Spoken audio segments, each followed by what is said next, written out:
Recording 59. You will hear a phone conversation between an estate agent and a woman wishing to rent accommodation. First, you have some time to look at questions 1 to 10.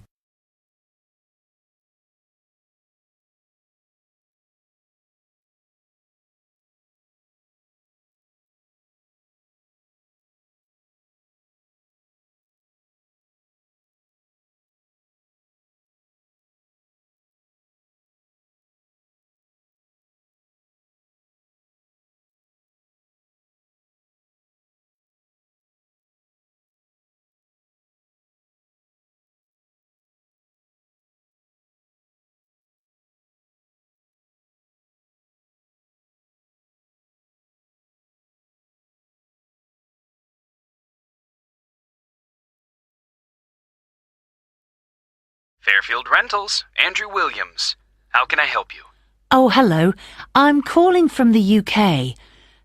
My family are moving to Canada early next year, and we're hoping to find somewhere to rent in Fairfield for the first 6 months while we settle in. Right, I see. Well, let's get your details. Yes, my name's Jane Ryder. Okay, Jane. And can I have a phone number? The best number to get you on. Well, that'd probably be our home number. So, 0044 for the UK, and then it's 208 613 2978. All right. And an email address, please, so we can send you out all the information and forms. I think it's best if I give you my husband's email. He's sitting in front of a computer all day, so he can print stuff off and get it back to you sooner than I could. It's richard@visiontech.co.uk. I'll just spell the company name for you. That's VISIONTECH.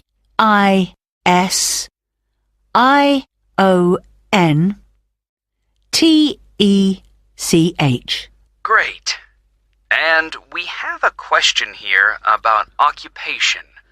Richard's an IT specialist for an advertising company. They're transferring him to their Fairfield branch. Actually, just your job for now, thanks. Me? I'm a doctor at the hospital in our town. Okay, I'll put that down. Now, what kind of accommodation are you looking for? House? Apartment? An apartment, probably, as long as it has 2 bedrooms. There'll be me, my husband, and our 10-year-old son. And so with an apartment, you're less likely to get a garden. That's okay. But what about a garage? Is that something you'll want the apartment to have? Yes, that's definitely important.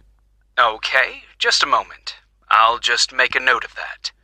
But, before we go on, I should probably say now that what we don't need is any furniture, because we'll be shipping all that over, and I don't really want to pay for storage while we're waiting to buy a house.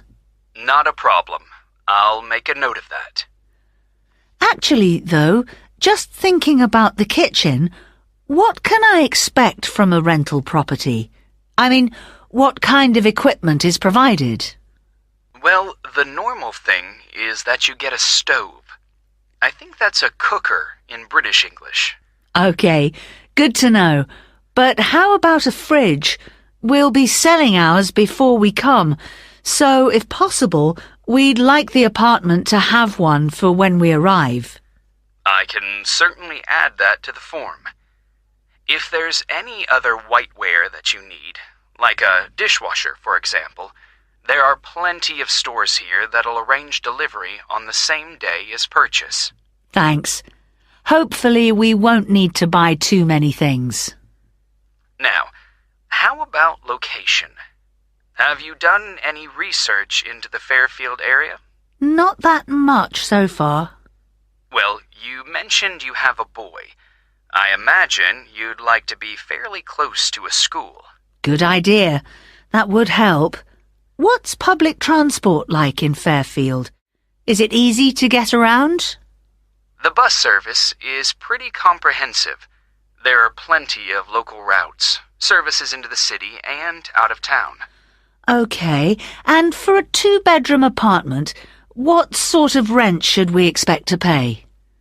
Well, looking at the properties we have at the moment, prices start from around $730 per month and, depending on the area, can go up to $1,200. That's too much.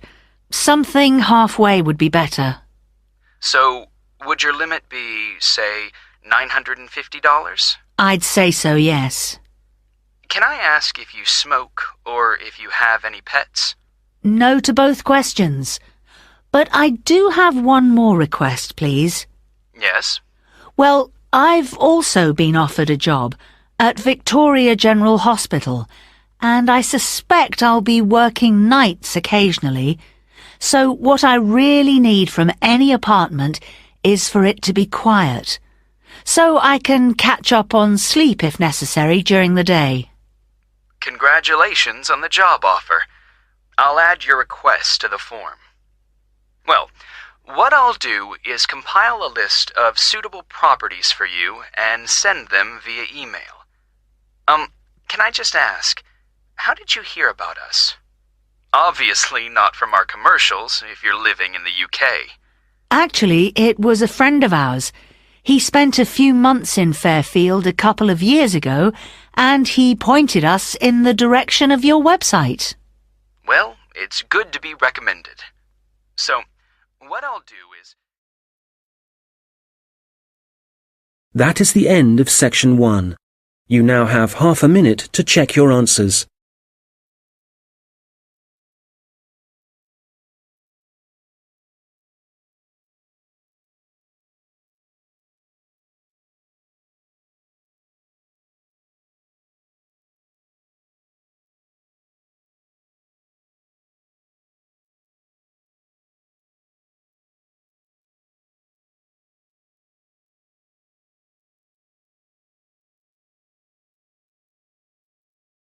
Now turn to section 2. Recording 60. You will hear a police officer giving advice on protection against local crime. First, you have some time to look at questions 11 to 15.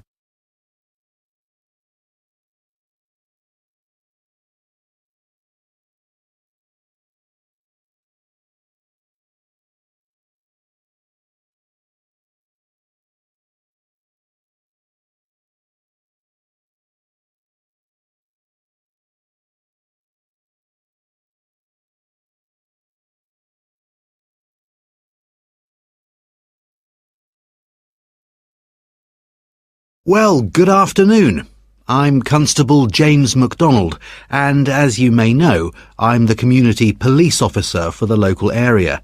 That means that, as part of my job, I try to get out in the community as much as possible, talk to the people that live in this neighbourhood, people like yourselves, and make sure there's an effective level of communication between the public and the police, hence the reason for this meeting. There have been several burglaries in the area in the last few weeks, and I'd like to talk about ways you can keep your home and property safe. So I'd suggest that a good way to start is by talking to your neighbours and exchanging contact details with them. This will allow you to get in touch immediately if there's anything suspicious happening next door. Then make sure you have a good discussion about the best course of action to take in case of emergency. Make sure everyone is clear about what to do and who to call. If you plan ahead, this will prevent uncertainty and even panic should anything happen later. Another thing that I would advise you to do is always leave your radio playing, even when you go out. And if you keep your curtains closed, burglars are less likely to try and break in because they can't be sure whether someone's home or not. Now, none of us want to be in the situation where we can't get into our own home, but do take time to think where the best and safest place is to leave your spare keys. Putting them under the doormat or anywhere near the front door is just asking for trouble.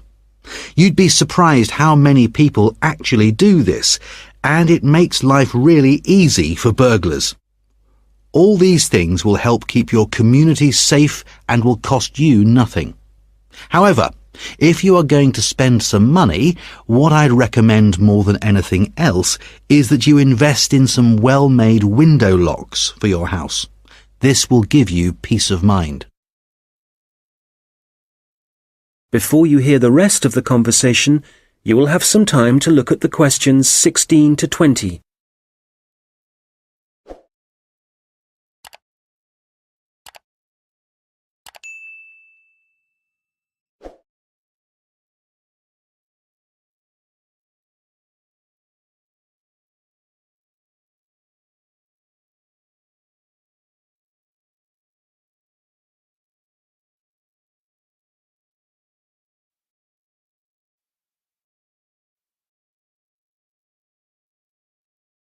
Now listen and answer questions 16 to 20. OK, moving on. Unfortunately, there's been an increase in the number of minor crimes and antisocial behaviour in the general area, and I want to talk about some specific prevention measures that are being proposed. First of all, the skate park.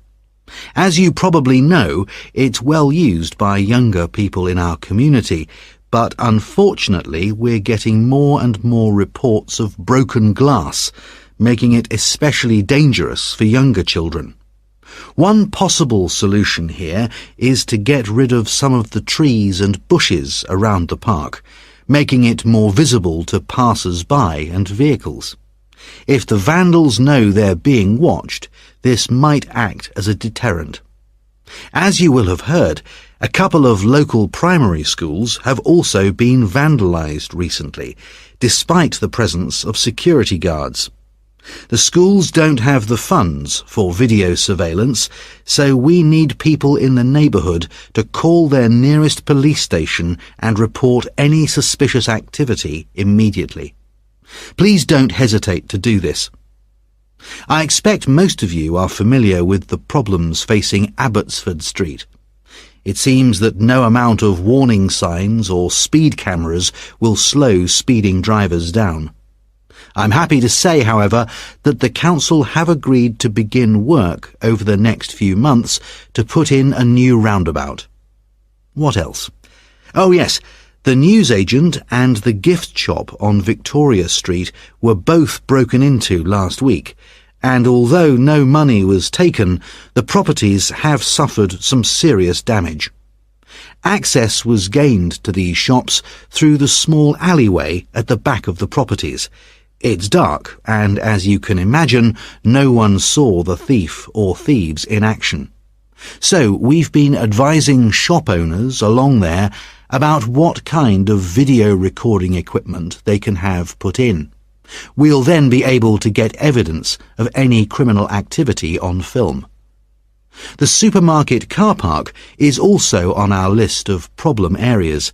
We've talked to the supermarket managers and council authorities, and we've advised them to get graffiti cleaned off immediately and get the smashed lights replaced.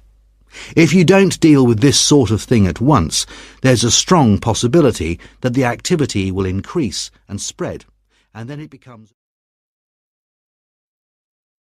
That is the end of section 2. You now have half a minute to check your answers.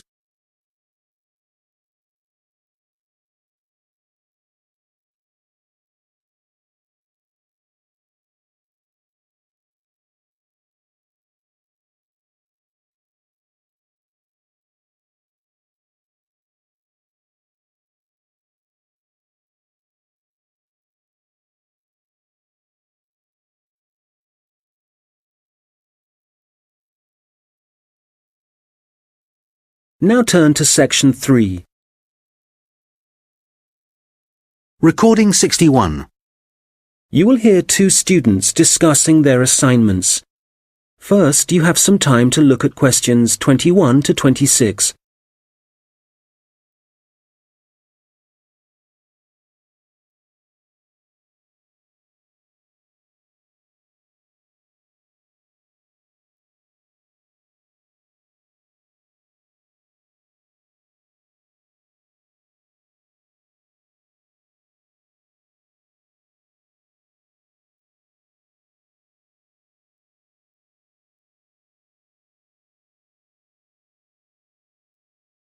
Hi, Mike. How's it going? Actually, I was up last night with an assignment, so yeah, I'm tired, but I guess we'd better sort this presentation out. Well, we've done enough background reading, but I think we need to organise exactly what we're going to say about biofuels during the presentation, and the order. I thought we could start by asking our audience what car engines were first designed to run on. Fossil fuels or biofuels? Nice idea. Yes, when most people think about cars and fuel, they think about all the carbon dioxide that's produced, but they don't realise that that wasn't always the case. You're probably right. The earliest car engines ran on fuel made from corn and peanut oil, didn't they? Yes. The manufacturers used the corn and peanut oil and turned them into a kind of very pure alcohol. You mean ethanol? Yes. In fact, most biofuels are still based on ethanol. Actually, I've got some notes here about the process of turning plant matter into ethanol, the chemical reactions and the fermentation stages. And it's interesting. The other students would appreciate it, but different biofuels use different processes.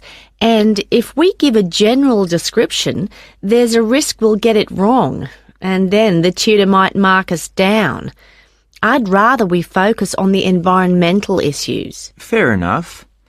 So, the main plants that are used for biofuel production now are sugarcane, corn... and canola. Of all of them, canola is probably the least harmful because machines that use it don't produce as much carbon monoxide.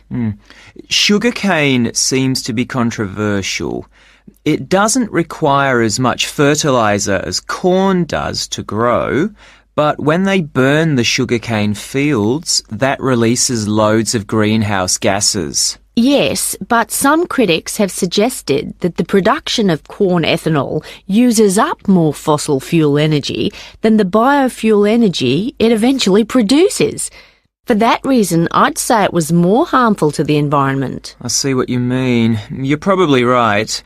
It's interesting how everyone saw the biofuel industry as the answer to our energy problems, but in some ways, biofuels have created new problems. Well, in the USA, I wouldn't say that farmers are having problems. The biofuel industry, for them, has turned out to be really profitable. I think, though, that even in the USA, ethanol is still only used as an additive to gasoline or petrol. The problem is that it still has to be transported by trucks or rail because they haven't built any pipelines to move it. Once they do, it'll be cheaper, and the industry might move forward. That'll have to happen one day. At least the government are in favour of biofuel development. Yes, but Brazil's probably in the lead as far as biofuels are concerned. They've got to the point where they don't need to import any oil now. Which is great. And the industry in Brazil employs a huge number of people. But is it sustainable? I mean, as the population grows and there are more vehicles on the roads and there's more machinery, surely they can't depend so much on sugarcane. At some point, there has to be a limit on how much land can be used for sugarcane production.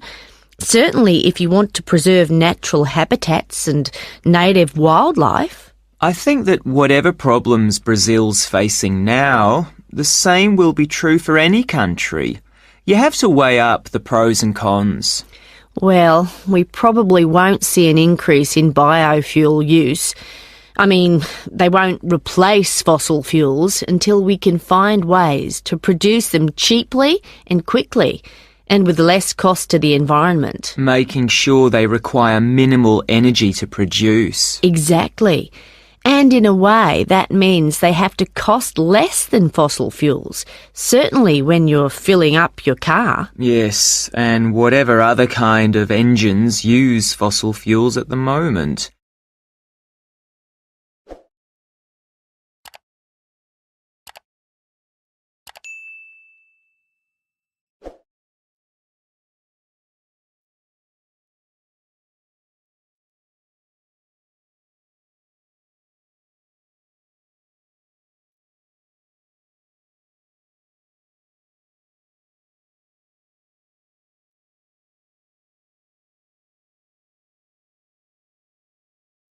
Now listen and answer questions 27 to 30.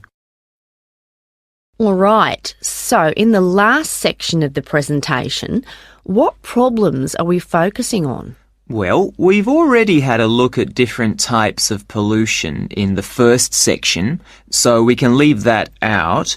But the biggest issue related to biofuels is that land is now being used to grow biofuel crops, and that's contributing to global hunger. Indeed. It doesn't seem right we're using corn to run cars when people can't afford to buy it to eat. Yes, let's talk about that. The other thing is that in some countries, the way that biofuel crops are grown and harvested still produces a great deal of pollution, really damaging to the atmosphere. Okay, that's definitely an issue we should look at. Let's not finish on a negative note, though. Why don't we talk about the potential new sources of biofuel? So rather than corn and sugarcane, what other plants could be used? Good. Some companies are exploring the possibility of using wood and seeing how that can be used to make ethanol. Yes, and algae is another possibility.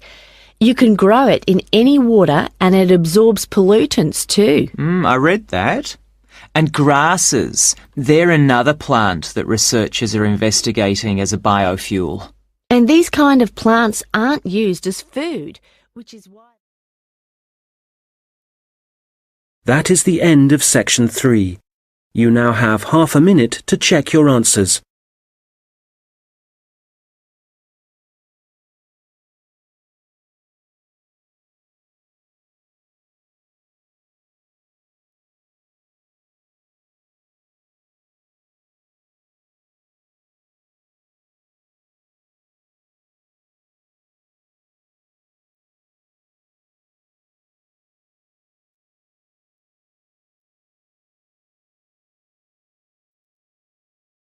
Now turn to section 4. Recording 62. You will hear a lecture about how technology affects human interaction. First, you have some time to look at questions 31 to 40.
Good morning. Today, we're thinking about the way that technology is influencing our social structures and the way we interact with one another. Humans, as we know, have always lived in groups. Without this arrangement, our species would have died out long ago. But now, the way we see and define our group is changing. I'd like to start by mentioning the research of American sociologist Mark Granovetter in 1973. It was Granovetter who first coined the term weak ties, which he used to refer to people's loose acquaintances. In other words, friends of friends. His research showed that weak ties had a significant effect on the behavior and choices of populations, and this influence was something highly important in the fields of information science and politics, and as you can imagine, marketing also. So, these friends of friends, people we might spend time with at social or work gatherings, might not be like us, but they can still have a positive influence because we share the same sort of interests. That's enough to make a connection, and this connection can turn out to be more beneficial than we might suspect. An example of this, an example of how the connection can influence us, is when our weak ties get in touch and pass on details about jobs they think might be suitable for us. Well, since Granovetter first came up with this theory, his work has been cited in over 19,000 papers. Some of these studies have looked at how weak tie networks are useful to us in other ways. And one thing that seems to improve as a result of weak tie influence is our health.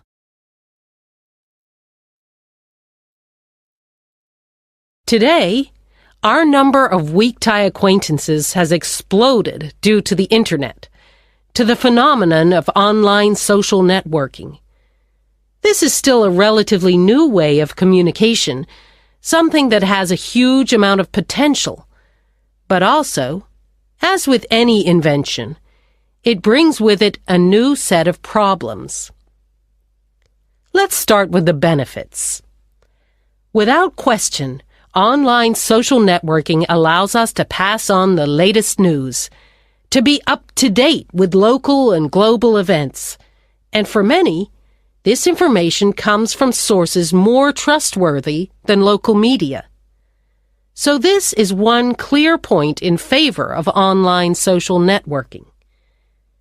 I know that it's also being used by students as a means of increasing their chances of success in the way that lecture notes can be shared and ideas discussed. I think, personally speaking, that we need some further research before we can definitively say whether it helps or not. There's also been a great increase in the number of networking sites devoted to sharing advice on health issues, but there are as yet no studies to prove the reliability of that advice. Now, what we do have clear evidence for is that people are developing friendships and professional networks in a way that wasn't possible before. The process is faster. I'm not talking about quality here, but simply that they exist. And it's debatable whether the number of online friends that you have increases your level of self-confidence. That's perhaps an area of research some of you might be interested in following up. Turning to the problems, there are any number of articles connecting online activity to falling levels of physical fitness. But it's too easy to blame the Internet for our social problems.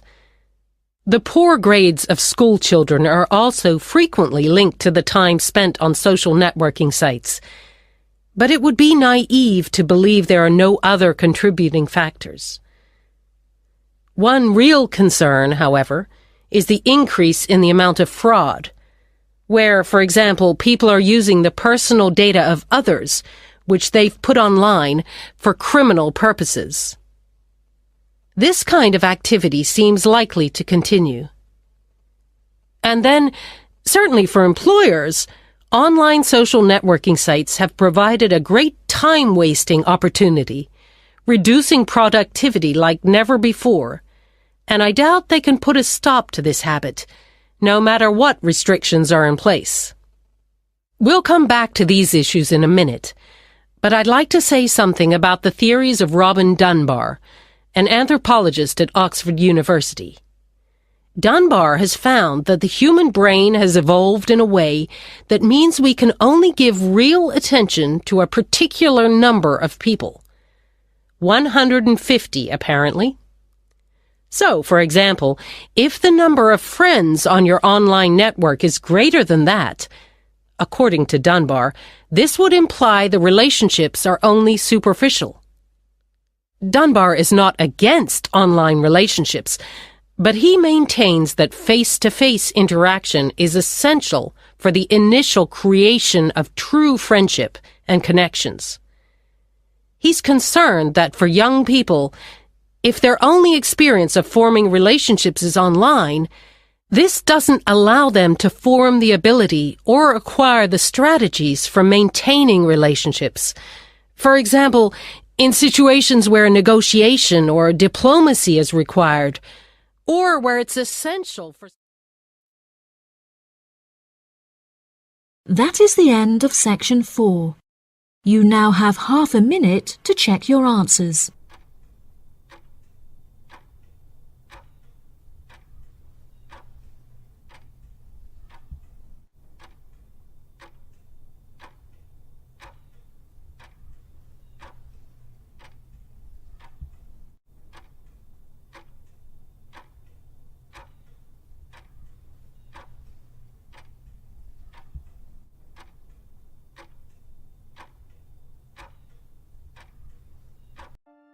That is the end of the listening test.